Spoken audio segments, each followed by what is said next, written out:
আল্লাহ পাক রব্বুল আলামিন যে আছেন, কোরআন শরীফের ৬০০০ আয়াত শুধু এই সম্পর্কে, গল্প ঘটনা এবং উপদেশ এই সম্পর্কে আল্লাহ দিচ্ছেন। এমন এমন অবাক করা কথা কোরআন শরীফের মধ্যে আল্লাহ বলছেন, যে বিষয়গুলো মানুষের দ্বারা অসম্ভব। মানুষের দ্বারা কি বলেন, আপনি একটু চিন্তা করেন। আমরা বিগত সপ্তাহে যে আলোচনাটা করছি, একটা পাখি নাম হুদহুদ, নাম কি হুদহুদ, সুলাইমান আলাইহিস সালাম পাখিটা খুঁজতেছেন, পাখিটা পাইতেছেন না। একে তো হইলো, আমরা কি এখন দেখেন একটা পাখি লালন পালন করি, কত কষ্ট করে আমাদের বাড়িতে কবুতর বিষয়গুলো কত কষ্ট করে আমাদের নিয়ন্ত্রণে আনি। তো কোনো কোনো কিছু করা ছাড়া সমস্ত পাখি সুলাইমান আলাইহিস সালামের নিয়ন্ত্রণে চলে আসছে। করছে কে? নাকি সুলাইমান আলাইহিস সালাম শক্তি দিয়ে করছে? করছে না। সমস্ত কাজগুলো করছেন কে? আল্লাহ। তো সুলাইমান আলাইহিস সালাম পাখিকে খুঁজতেছে। মানে আমি একটা বিষয় বুঝাইতেছি যে তাওহীদ আল্লাহ কিভাবে বুঝাইছেন আমাদেরকে। আল্লাহ যে আছেন, অস্তিত্ব যে আল্লাহর আছে, আল্লাহ কেমন বুঝাইতেছে দেখেন। সুলাইমান আলাইহিস সালাম পাখিকে খুঁজতেছেন, পাখিকে পাইতেছেন, রাগ করছেন, বলছেন যদি তাকে না পাই এরপরে আসলে তাকে জবাই করে দেবো, শাস্তি দেবো। আমরা বলছিলাম, একটু পরে পাখি আসছে। পাখি আইসে কি বলতেছে দেখেন। পাখি তো পাখি, সে খাবে ঘুমাবে স্বাভাবিকভাবে। মানুষ কোনো কাজ করতে বলে কাজ করবে, কিন্তু এক্সট্রা দায়িত্ব তো তার নাই। আছে? কে দিন মানে, কে দিন মানে না, কে আল্লাহকে চিনে, কে আল্লাহকে চেনে না, এই দায়িত্ব কি পাখি? এই দায়িত্ব পাখির না, এই দায়িত্ব কার? আল্লাহর। আল্লাহ মানুষকে দিচ্ছেন, মানুষ এটা করতে পারে যে আল্লাহকে মানা, আরেকজনকে মানানো। এই দায়িত্ব তো পাখিদের না। কিন্তু একটু চিন্তা করেন, পাখি একটু পরে আসলো, আইসা কি বলছে, সাল্লাল্লাহু আলাইহি ওয়াসাল্লাম কাছে এসে বলতেছে, ইন্নী ওয়াজাদতু ইমরাআতান তামলিকুহুম ওয়া উতিয়াত মিন কুল্লি শাইইন ওয়া লাহা আরশুন আযীম। হে আল্লাহর নবী, আমি আজকে উঠতে উঠতে উঠতে উঠতে দূরবর্তী এক দেশের মধ্যে গেলাম। যাওয়ার পরে সেখানে গিয়ে দেখলাম, ইন্নী ওয়াজাদতু ইমরাআতান, একজন মহিলাকে দেখলাম, তামলিকুহুম, যে নাকি ওই রাষ্ট্র পরিচালনা করতেছে, ওয়া লাহা আরশুন আযীম। আর মহিলার একটা বৈশিষ্ট্য ছিল যে তৎকালীন সময়ে যারা রাজা ছিল সবাইগুলো সিংহাসন সবারই ছিল, কিন্তু তাদের থেকে একটু অন্যরকম একটা সিংহাসন, বিশাল কারুকার্য খচিত, অন্যরকম বড় সড়ো একটা সিংহাসন আছে তার। কলাহা আরশুন আযীম, তার একটা কুরসি, আরশ আযীম, মহান একটা কুরসি আছে। আচ্ছা ঠিক আছে, আছে, তাহলে কি হইল? পরবর্তী আয়াতের মধ্যে পাখিটা বলতেছে যে নবী শুনেন, আরো কথা হলো, ওয়াজাদতুহা ওয়া কওমাহা ইয়াসজুদুনা লিশ-শামসি মিন দুনিল্লাহ। আমি ওই রানীকে এবং তার জাতিকে দেখলাম, তারা আল্লাহকে ছাড়া সূর্যকে পূজা করতেছে, সূর্যকে সেজদা করতেছে। বলেন নাউজুবিল্লাহ। এই কথা কি মানুষ বলতেছে না পাখি বলতেছে? পাখি বলতেছে। অথচ পাখির কি দিনের দাওয়াত দেওয়া, আল্লাহর কথা বলা পাখির দায়িত্ব ছিল? ছিল না। আল্লাহ বুঝাইতে চাইতেছেন যে দেখো, আমি আল্লাহ যে আছি, আমার অস্তিত্বের প্রমাণ, এটা একটা প্রমাণ।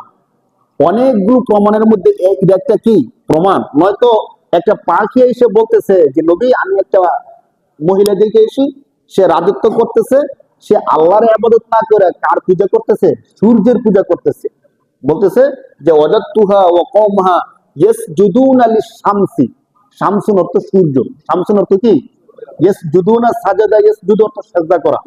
তো আমি দেখে আসলাম, সে এবং তার কওমের গোত্রের লোক যারা আছে সবাই কাকে সিজদা করতেছে? সূর্যের সিজদা করতেছে। আল্লাহর নবী, আমি দেখে আমার কাছে অনেক খারাপ লাগছে। আমি এই সংবাদ আপনার কাছে নিয়ে আসছি। ইয়াসজুদুনা লিশ-শামসি মিন দুনিল্লাহ, আল্লাহকে ছাড়া তারা সূর্যের ইবাদত করতেছে। শুধু এতটুক না, শয়তান তাদের আমলকে সজ্জিত করে রাখছে, যার কারণে তারা আল্লাহকে চিনতেছে না। তো দেখেন, একটা পাখি ওই জাতি কি কাজ করে না কাজ করে, এই বিষয়টা বুঝার ক্ষমতা দিচ্ছেন কে? এটা কি আল্লাহর অস্তিত্বের প্রমাণ কি প্রমাণ না? বলেন। পাখি কিভাবে বুঝলো যে তারা আল্লাহর ইবাদত না করে সূর্যের ইবাদত করতেছে? আবার এই কথা সুলাইমান আলাইহিস সালাম কাছে আইসা সুন্দর করে বলতেছে। এরপরে আল্লাহ পাক রব্বুল আলামিন যতগুলো ঘটনা বলছে, প্রত্যেকটা ঘটনার মধ্যে আল্লাহ চমৎকার একটা শিক্ষা রাখছেন। এমন না, আমরা তো ধরেন কারো কাছে কোনো একটা গল্প বললে, কোনো একটা ঘটনা বললে স্বাভাবিক একটু হাসি মজাক করার জন্য বলি, বা একটু দিলের খোরাক হিসাবে সময় কাটানোর জন্য বলি। কিন্তু অবাক করা বিষয় হলো, আল্লাহ পাক কোরআন শরীফের ৬০০০ আয়াতের মধ্যে যতগুলো ঘটনা গল্প বলছেন, প্রত্যেকটা গল্পের মধ্যে আমাদের জন্য চমৎকার চমৎকার শিক্ষা রাখছেন। সুবহানাল্লাহ। যেন আমরা বুঝতে পারি যে আমরা শুধু শুনছি আল্লাহ আছে আর মানছি আল্লাহ আছে, এমন না। সত্যিকার অর্থে আল্লাহ তাআলার অস্তিত্ব আছে। বলেন সুবহান। সত্যিকারের কার অস্তিত্ব আছে বলেন? পরে কি করলো? সুলাইমান আলাইহিস সালাম পাখিকে পাঠাইলো একটা চিঠি দিয়া, তুমি যে কথা বলছো সত্যিকার রানী আছে কিনা আমি দেখে একটা চিঠি নিয়ে যাও। চিঠি নিয়ে গেল, রানীর সামনে চিঠিটা রাখলো।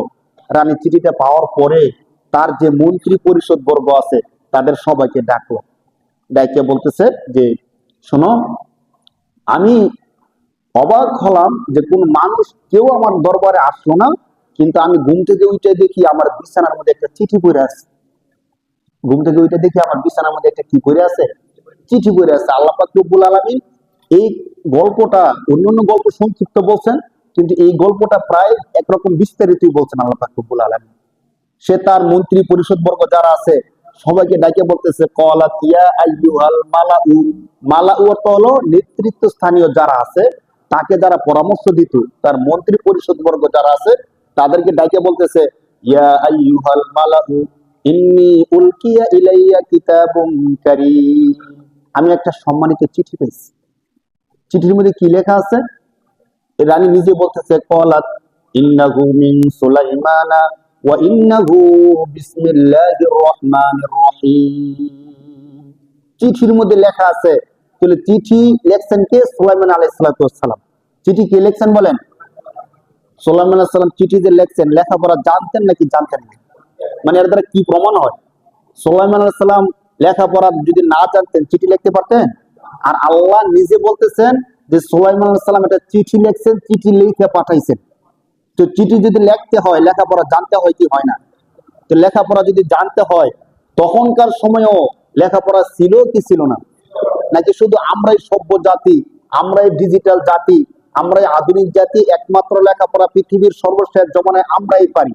মনে হয় যে নবীর আগের জমানার কেউ লেখাপড়া পারছেও না, শিখছেও না, করছেও না। অথচ কোরআন হাদিসের শিক্ষা, ইসলামী শিক্ষা পৃথিবীর শুরু থেকেই ছিল। সুবহানাল্লাহ।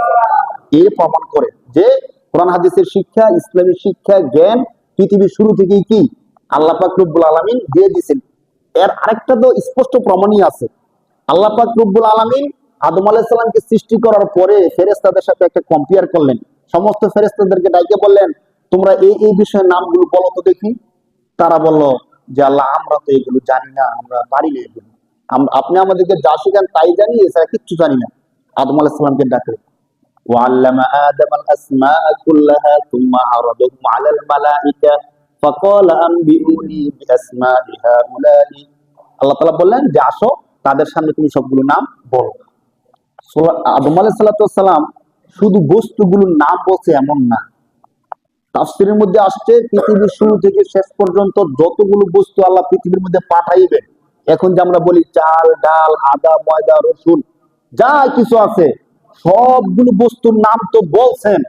কোন বিষয় দিয়ে কি করা হবে, কোনটার উপকারিতা কি, কোনটার ক্ষতি কি, ওই সব কিছু সহ আদম আলাইহিস সালাম বলে দিয়েছেন। সুবহানাল্লাহ। তো এই বিষয়গুলো শিক্ষার অংশ কি অংশ না? এগুলো তো আমরা শিখি বইয়ের মধ্যে, স্কুলে গিয়ে এই তো শিখি আমরা না, এই নাম কি, কোন দেশের নাম কি, কোন দেশের পতাকা কি, এই কি ওই কি।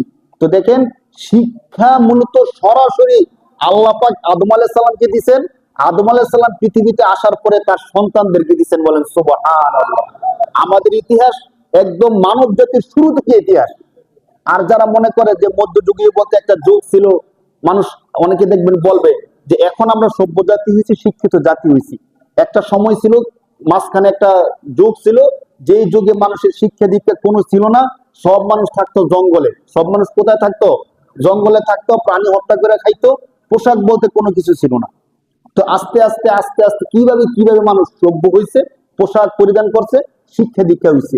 এখন আপনি যদি বলেন যে কিভাবে কিভাবে হয়েছে, তাহলে আপনি বলেন শিক্ষাটা প্রথম পৃথিবীর মধ্যে কে নিয়ে আসছে? যে নাকি ওয়ানে পড়ছে, তো কেউ না কেউ ওয়ানের বিষয়গুলো মানে প্রথম ক্লাসের পড়ালেখাগুলো চালু করতে হয়েছে না? এরপরে দ্বিতীয় ক্লাস, এরপরে তৃতীয় ক্লাস, প্রথমে তো মাস্টার্সের ক্লাস চালু করে নাই না। এমন তো না যে প্রথম পৃথিবীর মধ্যে একজন ব্যক্তি মাস্টার্সের ক্লাস চালু করছে, এরপরে ওয়ান, এরপরে দ্বিতীয়, এমন হয়েছে? নিশ্চিত প্রথম থেকে শুরু করছে, 1 2 3 4 5। তারা কিন্তু ইতিহাস বলতে গেলে অনেক কষ্ট হয়ে যায়। কিন্তু আমাদের ইসলামী শিক্ষার যে ইতিহাস, স্বয়ং আল্লাহ পাক রব্বুল আলামিন আদম আলাইহিস সালামকে শিখিয়েছে। বলেন সুবহানাল্লাহ। সুলাইমান সালাম চিঠি লিখলেন। রানী বিলকিস তার মন্ত্রীদেরকে বললেন, আমার কাছে চিঠি আসছে, চিঠির মধ্যে কি লিখছে, ইন্নাহু মিন সুলাইমান ওয়া ইন্নাহু বিসমিল্লাহির রহমানির রহিম, সুলাইমানের পক্ষ থেকে, পরম করুণাময় রবের পক্ষ থেকে তোমার কাছে চিঠি লিখলাম। ওয়াল্লা তা'লু আলাইয়া ওয়াতুনি মুসলিমিন, শোনো, তুমি কোন রকমের ক্ষমতা দেখানো ছাড়া, অহংকার উদ্ধত প্রদর্শন করা ছাড়া তুমি মুসলমান হয়ে আমার দরবারে চলে আসো। সুবহানাল্লাহ। সুলাইমান আলাইহিস সালাম শুধু এই একটা লাইনই লিখছেন, প্রথমে বিসমিল্লাহ, ইন্নাহু মিন সুলাইমান ওয়া ইন্নাহু বিসমিল্লাহির রহমানির রহিম, আল্লাহ তা'লু আলাইয়া ওয়াতুনি মুসলিমিন। রানী বিলকিস খুবই বুদ্ধিমত্তার অধিকারী ছিল, এর আগে সপ্তাহে বলছিলাম। সে তার মন্ত্রী পরিষদদেরকে বলতেছে, শোনো, আমার কাছে যে চিঠি আসছে, ইয়া আইয়ুহাল মালাউ আফতুনি ফি আমরি, এখন তোমরা বলো আমি কি করতে পারি। আমি তো তোমাদেরকে চিঠি পড়ে শোনাইলাম, চিঠির মধ্যে বলছে আমরা যেন তার আনুগত্য স্বীকার করে তার কাছে যাই, এখন আমরা কি করতে পারি।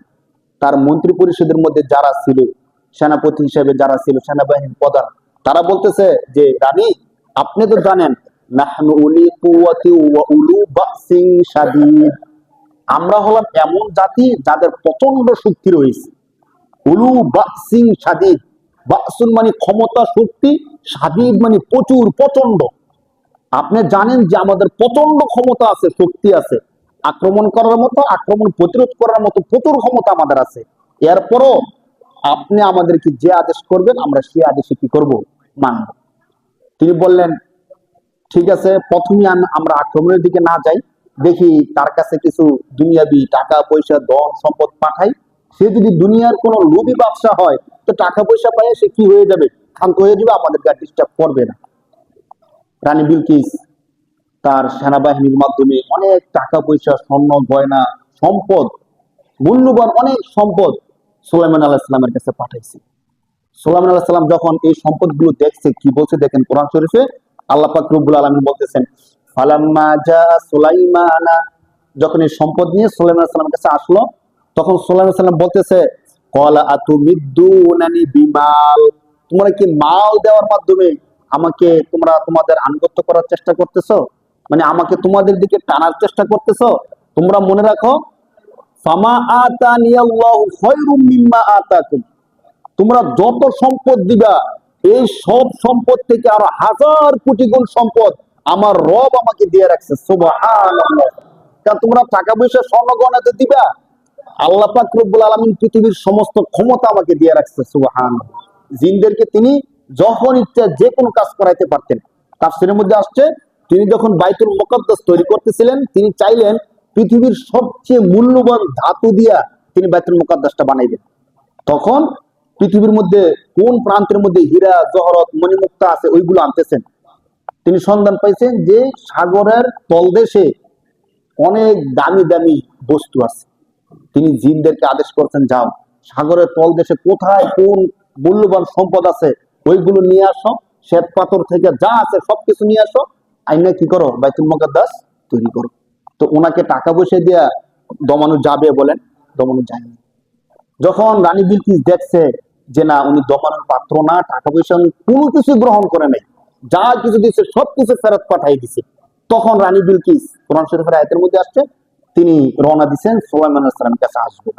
আপনাদের মনে আছে কিনা, যখন হুদহুদ পাখি সুলাইমান আলাইহিস সালামকে রানী বিলকিসের কথা বলতেছিল, একটা কথা পরে একটা কথা বলছিল যে সে অনেক ক্ষমতার অধিকারী, কিন্তু তার একটা বিশাল মহান একটা সিংহাসন আছে।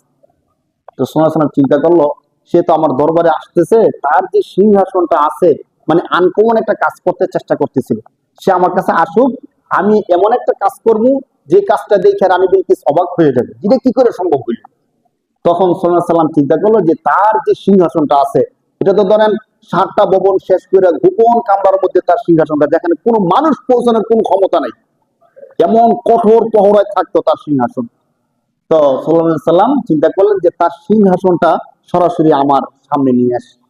এই জন্য কি করছে দেখেন, কোরআন শরীফের মধ্যে সুলাইমান আলাইহিস সালাম তার মন্ত্রী পরিষদের মধ্যে যারা আছে তাদেরকে বলতেছিল, ইয়া আইয়ুহাল মালাউ আইয়ুকুম ইয়াতিনি আরশাহা ক্বাবলা ইয়াতুনি মুসলিমিন, হে আমার মন্ত্রী পরিষদের মধ্যে যারা আছো, আমি বলছিলাম আপনাদের মনে আছে কিনা, এক পাশে ছিল মানুষ ক্ষমতাধর, আর এক পাশে ছিল কি, জিন।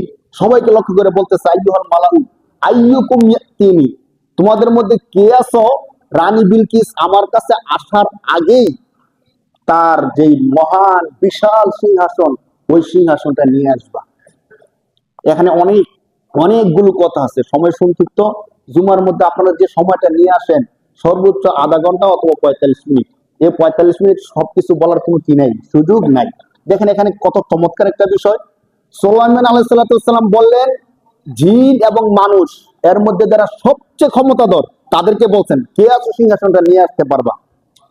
এ কথা বলার পরে মানুষের মধ্যে কেউ কোনো কিছু বলেন। জিনদের মধ্যে যারা ছিল, আমরা কিন্তু স্বাভাবিকভাবে মনে করি কি জিনদের ক্ষমতা বেশি, এটা মনে করি কি করি না বলেন?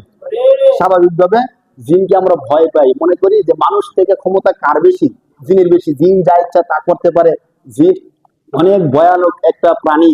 জিন ভয়ানক, তাদেরকে দেখতে ভয়ের আকৃতিটা তাদের ভয়ানক, কিন্তু কোরআন এবং হাদিস তাদের যে পরিচয় দিচ্ছে সত্যিকার অর্থে মানুষ থেকে কোনো অংশেই তারা বেশি ক্ষমতাধর না।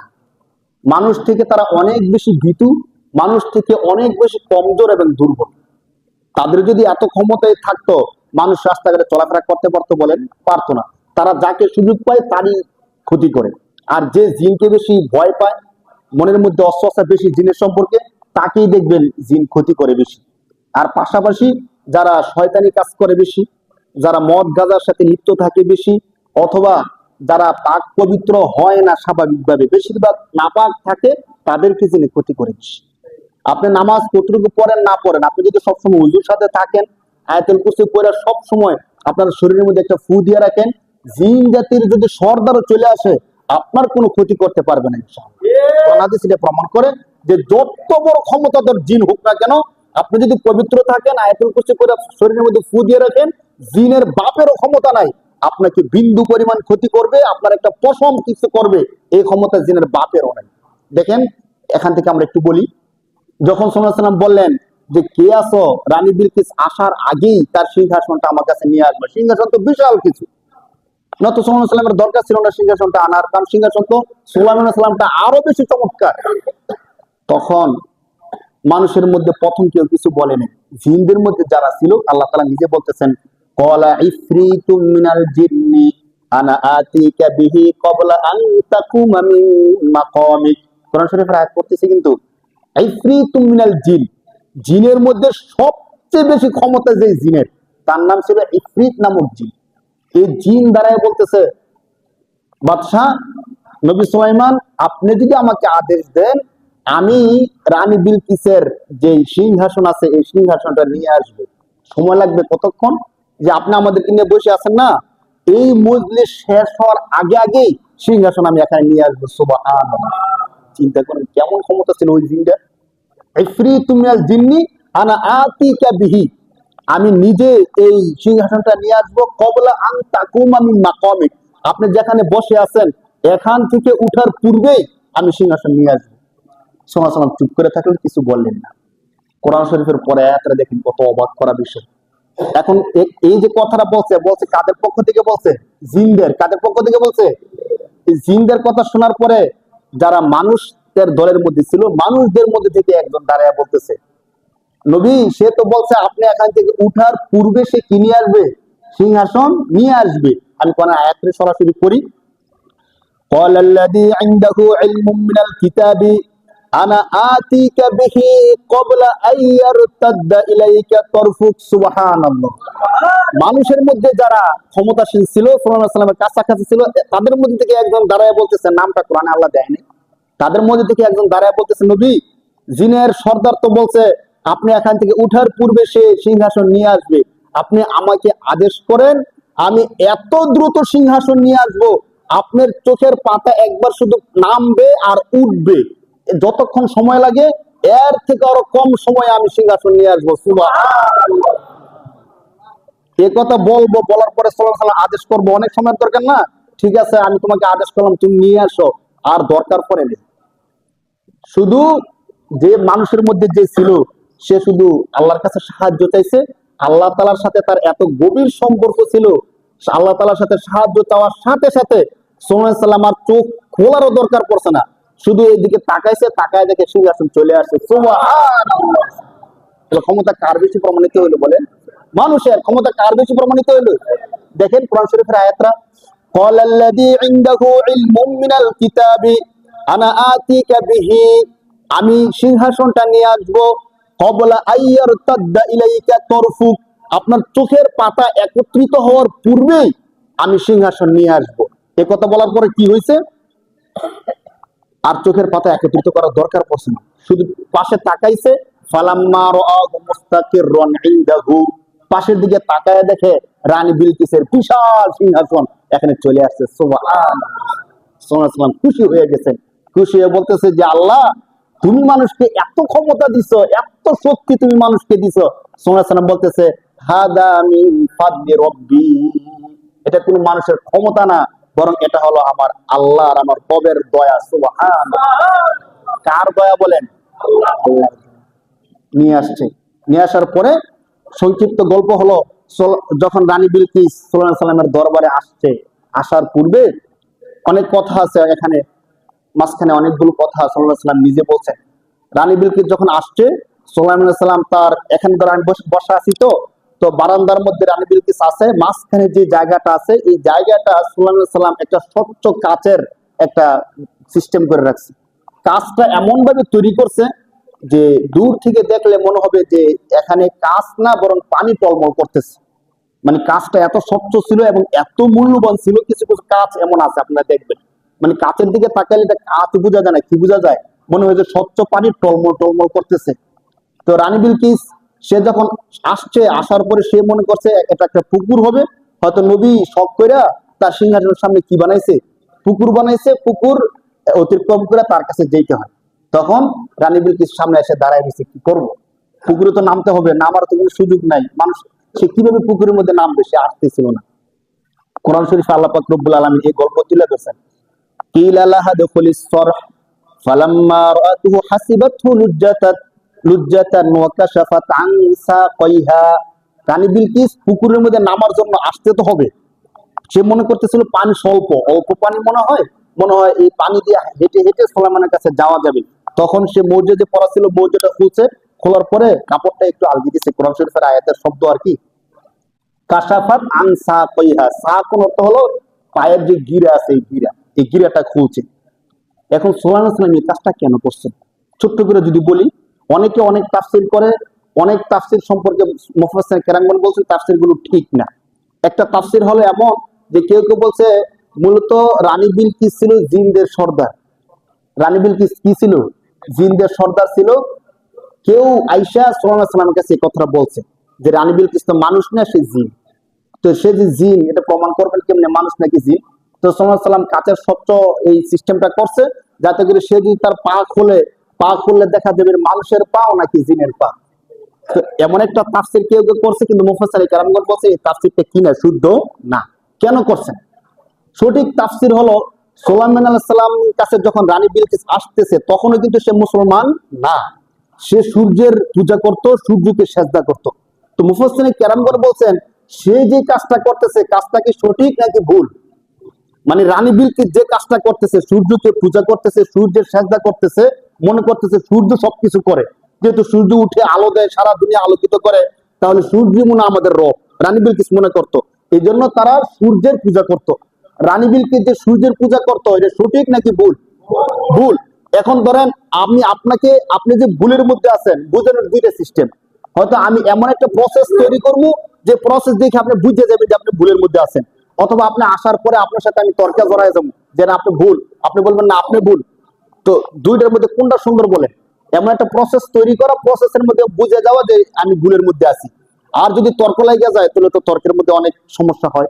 তো সুলাইমান আলাইহিস সালাম চিন্তা করলেন যে তার সাথে কথা কাটাকাটি ছাড়া আমি এমন একটা সিস্টেম তৈরি করব যে সিস্টেমের মাধ্যমে সে বুঝবে যে সত্যিকার সে কিসের মধ্যে আছে, ভুলের মধ্যে আছে। যখন সে বারান্দার মধ্যে আসলো, আসার পরে দেখলো যে স্বচ্ছ কাছের যে ঝর্ণা, সে মনে করছে এটা একটা নদী বা পুকুর। তখন সে পা খুলতেছিল, তখন তাকে বলা হলো আপনার পা খোলার দরকার নাই, আপনি আসেন, হেঁটে হেঁটে চলে আসেন। যখন সে হেঁটে হেঁটে আসতেছে, দেখো মনে হইলো পানি, কিন্তু পানি বলতে এখানে কোনো কিছু নাই, পুরোটাই কি কাচের তৈরি। তখন সে বুঝতে পারছে যে আমি মূলত যে ধারণার মধ্যে আছি, আমার ধারণা সঠিক না, আমার ধারণাটা কি ভুল।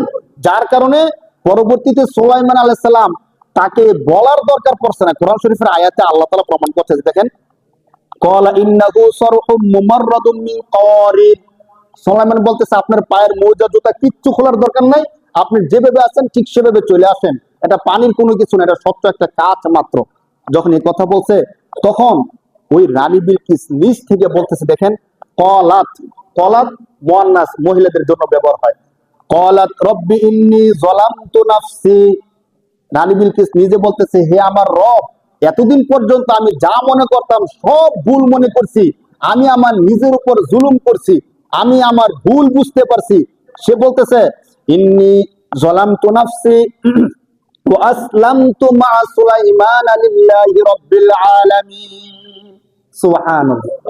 সে বলতেছে, আমার রব, আমি আমার ভুল বুঝতে পারছি, এতদিন আমি যা করছি সব কিছু ভুল ছিল। ইন্নী আসলামতু মিন সুলাইমান, আমি সুলাইমানের যে ধর্ম, রবের যে ইবাদত, রবের যে দ্বীন ধর্ম, আমি ওই ধর্মকে স্বেচ্ছায় গ্রহণ করে নিলাম। সুবহানাল্লাহ। যে আলোচনাটা আমরা করতেছিলাম তাওহীদের, এই গল্পগুলো আল্লাহ তাআলা কেন বলতেছেন? আল্লাহ যে আছেন, আল্লাহ যে সত্যিকার আছেন, সুলাইমান আলাইহিস সালাম এই বুঝটা বুঝাইছেন কাকে? রানী বিলকিসকে। তো রানী বিলকিসকে বুঝাইছেন, ওই ঘটনা তো শেষ, তার এখন পৃথিবীর মধ্যে কেউ আছে না? সুলাইমান আলাইহিস সালাম আছে না, রানী বিলকিস আছে না, রাজ্য কিচ্ছুই নাই। এখন আল্লাহ তাআলা এই গল্পগুলো আমাদেরকে কেন বলতেছেন? যাতে করে আল্লাহর প্রতি, দ্বীনের প্রতি 100 থেকে 100% বিশ্বাস আমাদের মধ্যে থাকে।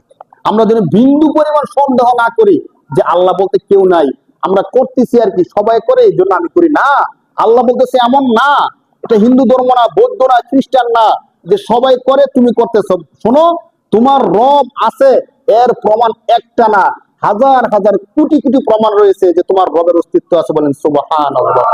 কোরআন শরীফের 1 নম্বর পারার 20 নম্বর পৃষ্ঠায় আল্লাহ বলতেছেন, যে রবের আলোচনা এতক্ষণ শুনছো, তোমাদেরকে আদেশ করতেছি, সিবগতাল্লাহ ওমান আহসানু মিনাল্লাহি সিবগ, তোমরা আল্লাহর রঙে রঙিন হও। কার রঙে রঙিন হতে বলতেছেন? আল্লাহ সবকিছু বাদ দিয়ে রঙের কথা কেন বলছেন? তাফসিরে জালালাইনের মধ্যে মুফাসসিরে কেরামগণ ধরছেন যে আল্লাহ রঙের কথা এই জন্য বলছেন, কোন একটা কাপড় তৈরি করার পরে এই কাপড়কে যখন আমরা রং দেই, কাপড়ের প্রতিটা সুতায় সুতায় রংগুলো পৌঁছা যায়, ঠিক কিনা? ঠিক। রং দিলে কাপড়ের প্রতিটা সুতায় সুতায় এই রং পৌঁছে যায়। তো আল্লাহ তাআলা বলতেছে, আমি আল্লাহর রঙে রঙিন হও। সিবগাতাল্লাহ, আল্লাহ তাআলার রং। ওমান আহসানু মিনাল্লাহি সিবগ, আল্লাহর রঙের থেকে কার রং সুন্দর হতে পারে? এই কথা বলতেছেন কে? সূরা বাকারার 1 নম্বর পারার 20 নম্বর পৃষ্ঠার মাঝের আয়াতে আল্লাহ বলতেছেন, আল্লাহর রং থেকে কার রং সুন্দর হইতে পারে? তোমরা যদি রঙিন হতে চাও তাহলে কার রঙে রঙিন হও? আমরা কি করতেছি দেখেন, এখনকার ছোট্ট করে যদি বলে ফেলি, সামনে যে খেলাধুলা ইত্যাদি নিয়ে আমরা, আমাদের যুবকরা, বৃদ্ধরা পর্যন্ত এত মাতামাতি করব, যারা খ্রিস্টান, যারা ইহুদি, তারা তাদের ফুটবল, ক্রিকেট ইত্যাদি খেলা নিয়ে ব্যস্ত থাকবে, তাদের থেকে আমরা বেশি ব্যস্ত থাকবো, ঠিক কিনা বলেন? খেলা হয় আপনার কোন পাশ্চাত্যের মধ্যে, ইউএস এর মধ্যে, মানুষ মরে আমাদের বাংলাদেশে মরে কি মরে না বলেন? প্রতি বিশ্বকাপ শেষ হওয়ার পরে নিজের সাপোর্টকৃত দল যদি না জিতে, কিছু মানুষ আত্মহত্যা করে, ঝগড়াঝাটি করে মারামারি কাটাকাটি সৃষ্টি হয়। 2022 সালে একটা প্রতিবেদন আসছে, ওই বছর, শুধুমাত্র ওই বছর বিশ্বকাপ ফুটবল শেষ হওয়ার পরে নিজের দল না জিতার কারণে 22 জন মানুষ আত্মহত্যা করছে। বলেন নাউজুবিল্লাহ। 45 জন মানুষ হাসপাতালের মধ্যে চলে গেছে শুধুমাত্র নিজের সাপোর্টকৃত দেশের পতাকা টাঙ্গানোর জন্য। অনেক মানুষ ছাদ থেকে পইরা কারেন্টের শর্ট খাইয়া মরে কি মরে না প্রতি বছর? বলেন কি কাজ আমরা করতেছি? আল্লাহ বলতেছে কার রঙে রঙিন হইতো?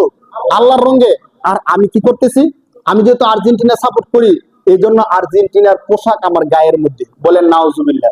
আর্জেন্টিনার খেলোয়াড় যেভাবে চুলকাছে আমি সেভাবে চুলকাছি, সে যা বলে আমি তা বলি, সে যা খায় আমি তা খাওয়ার চেষ্টা করি।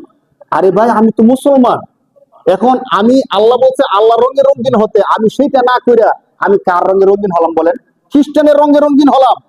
আমাদের রাসূলুল্লাহ বলতেছেন, আল মারউ মা মান আহাব্বা, হাসরের ময়দানে যে যাকে ভালোবাসবে সে তার সাথে থাকবে। বলেন নাউজুবিল্লাহ। এখন আমি যদি ওই খ্রিস্টান খেলোয়াড়কে ভালোবাসলাম, অনেকে কিন্তু বিষয়টা মনে করে কি ছোট্ট একটা বিষয়, এটা ওদের খেলা নিয়ে বলার কি আছে, একটা বিনোদনের জিনিস, সবাই দেখে, দেখবি, স্বাভাবিক। ভাই, এটা ছোট্ট বিষয় আর নাই। যদি ছোট্ট বিষয় থাকতো তাহলে বিশ্বকাপ শেষ হওয়ার পরে মানুষগুলো মারা যায় কেন? একটা মানুষের জীবন কি এত সহজ, এত ছোট্ট? মানুষটা কেন মারা গেল বলেন? নিশ্চিত সে খেলার মধ্যে সবচেয়ে বেশি সিরিয়াস। ইসলাম নিয়ে সে এত বেশি সিরিয়াস না, সে খেলা নিয়ে যতটা বেশি সিরিয়াস। যে মারা গেছে সে আমাদের কারো সন্তান না? বলেন বলেন, যে আত্মহত্যা করতেছে সে আমাদের কারো সন্তান না? যে ফ্ল্যাগ পতাকা টাঙাতে গিয়ে মারা গেছে সে আমাদের কেউ না? কেউ না? তাহলে আমরা যদি সচেতন না হই আমাদের অবস্থাটা কি হবে? আল্লাহ না করুক আমি যদি খ্রিস্টান খেলোয়াড়কে সমর্থন করা অবস্থায় মারা যাই, আমার হাসন নাসর কি হবে? আমার নামাজ, আমার কালিমা, আমার ইমান তখন কি দাম দিবে বলেন? আমি ইমান আছে, আমি নামাজ পড়ি, সবকিছু করি, আবার খেলোয়াড়দেরকে সাপোর্ট করি, তাদের গেঞ্জি পোশাক আমি গায়ের মধ্যে পরে রাখছি, তাদের পতাকা আমার ছাদের মধ্যে টানায় রাখছি, অনেকে গর্ব মনে করে যে আমার সাপোর্টকৃত দেশের পতাকা এত বড় হবে, অন্য কেউ এত বড় পতাকা টাঙ্গাতে পারবে না। আপনি যে টাকা খরচ করছেন পতাকা কেনার জন্য, আপনি যে কষ্ট করছেন, শ্রম দিচ্ছেন, সব কিছুর মধ্যে কবিরা গুনাহ করছেন, মরার সাথে সাথে জাহান্নাম, বলেন নাউজুবিল্লাহ। ওই যে আলমার উমা মান আহাব্বা, যে যাকে ভালোবাসে হাসরের দিন সে তার সাথে থাকবে। যদি যারা খ্রিস্টান খেলোয়াড় আছে, আর্জেন্টিনা, ব্রাজিল বলেন, তারা কি মুসলমান না খ্রিস্টান? আমরা স্বাভাবিকভাবে শরিয়া অনুযায়ী তারা জান্নাতি না জাহান্নামী? মানে হাসরের দিন যদি আমি তাদের সাথে জাহান্নামে যাই, আমার নামাজ, আমার রোজা কোনো কাজে দিবে বলেন? এই জন্য আসলে আমরা সতর্ক হই, বিনোদন স্বাভাবিকটা স্বাভাবিকের মধ্যে রাখি, যেন কেউ আত্মহত্যা করবে এমন পর্যায়ে না যায়। আমাদের সন্তানদেরকে বোঝানোর চেষ্টা করি আমি মুমিন, আমি মুসলমান, আমার ইমানের, আমার জীবনের অনেক মূল্য, ঠিক কিনা বলেন? সাধারণ একটা খেলার জন্য, ওই কোন বিদেশি খেলোয়াড়দের জন্য আমার জীবনটা যেন আমি নষ্ট করে না ফেলি ভাই। আল্লাহ তাআলা আমাদের সবাইকে বুঝার তৌফিক দান করে বলি আমিন। ইমানের উপর থেকে তাওহীদ, আল্লাহকে বিশ্বাস করে আমরা যেন আল্লাহর সামনে উপস্থিত হতে পারি। আল্লাহ তাআলা আমাদের সবাইকে যেন ইমানের সাথে কবুল করে বলি আল্লাহুম্মা আমিন।